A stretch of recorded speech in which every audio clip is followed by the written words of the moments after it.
Assalamualaikum warahmatullahi wabarakatuh. Alhamdulillah wassalatu wassalamu ala rasulillah wa ala alihi washabihi wa wala. Di sesi ketiga ini, insya Allah kita akan masih melanjutkan bahasan yang kemarin, yaitu tentang kelekatan. Karena memang ini suatu yang luar biasa ya untuk terus kita bincangkan. Betapa orang tua sekarang itu memiliki kesibukan yang luar biasa, memiliki keasyikan yang luar biasa, sehingga kadang-kadang lalai untuk membangun kelekatan. Orang tua memiliki kesibukan dan keasikan sendiri, dan anak memiliki kesibukan dan keasikan sendiri, tidak rewel, tidak merengek, sepertinya terkesan damai-damai saja, dan akhirnya ini berjalan terus di jalannya masing-masing, di aktivitasnya masing-masing, dan lupa untuk menjalin adanya kelekatan. Misalkan contoh realnya, ketika orang tua sudah pulang dari aktivitasnya, udah di rumah, udah capek, kemudian yang dipegang adalah HP. Nah, asik dengan dunianya.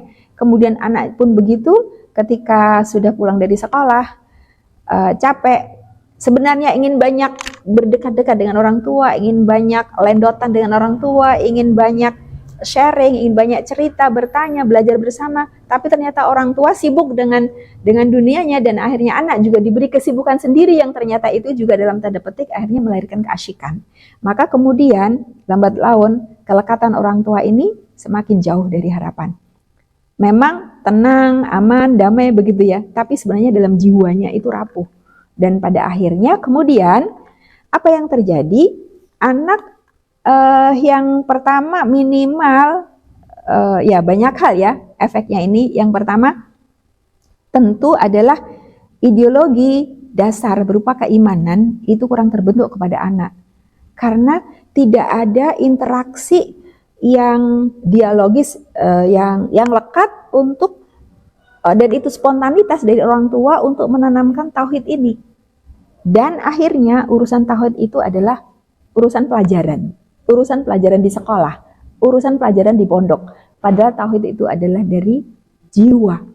Tauhid itu bukan semata-mata pelajaran, tapi tauhid itu justru ditumbuhkan melalui proses kelekatan itu setiap saat secara spontanitas. Maka kemudian tidak jarang ditemui anak-anak yang tadinya di sekolah atau di pondok atau dari keluarga Muslim yang kuat, itu ketika tumbuh dewasa justru menjadi orang yang tidak bertauhid walaupun masih beragama Islam, karena nilai tauhid tidak tumbuh secara natural, secara spontanitas dalam interaksi yang membahagiakan, yang itu didesain oleh orang tua kepada anak. Kemudian yang lainnya adalah tadi tentang tauhid, otomatis tentang keimanan ya, tidak terbentuk secara akarnya, itu tidak menghunjam gitu. Walaupun mungkin anak pinter kalau menjawab pelajaran PAI, akidah itu 100 bisa jadi, tapi nilainya tidak menghunjam di hati. Yang kemudian dikhawatirkan ketika kelekatan ini tidak terbangun adalah anak tidak terbentuk adab. Sehingga bisa jadi orang tua itu sangat sopan, orang tua itu sangat beradab, sangat beretika, tapi ternyata anaknya nggak karuan. Karena tidak ada proses transfer pembentukan secara spontanitas keseharian dari orang tua ke anak. Sehingga orang tua sering sekali, itu kenapa ya anakku kok egois, anakku kok susah diatur, anakku kok nggak ngerti sopan santun. Karena tidak ada proses kelekatan yang di situ ada muatan transfer adab. Bagaimana perlakuan orang tua kepada anak itu juga akan membekas menjadi wawasan dan membentuk adab bagaimana dia nanti akan memperlakukan orang, bahkan termasuk memperlakukan orang tuanya sendiri. Sehingga sekarang ini tidak jarang ditemui anak-anak yang tidak memiliki adab terhadap orang tua walaupun tumbuh dalam keluarga Muslim yang kuat. Artinya orang tuanya terkenal agamanya kuat, tapi anaknya tidak memiliki adab karena lalai dengan proses kelekatan ini. Nah, kemudian yang lain yang juga dikhawatirkan adalah akhirnya kemudian penyerapan ilmu, pembentukan ilmu dari anak itu juga otomatis akan terhambat.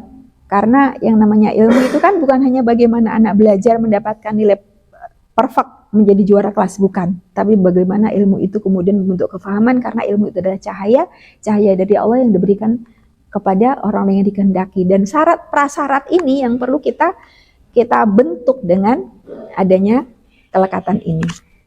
Nah, maka tabi'in ada yang berwasiat begini, muliakan anakmu dan perbaguslah adabnya.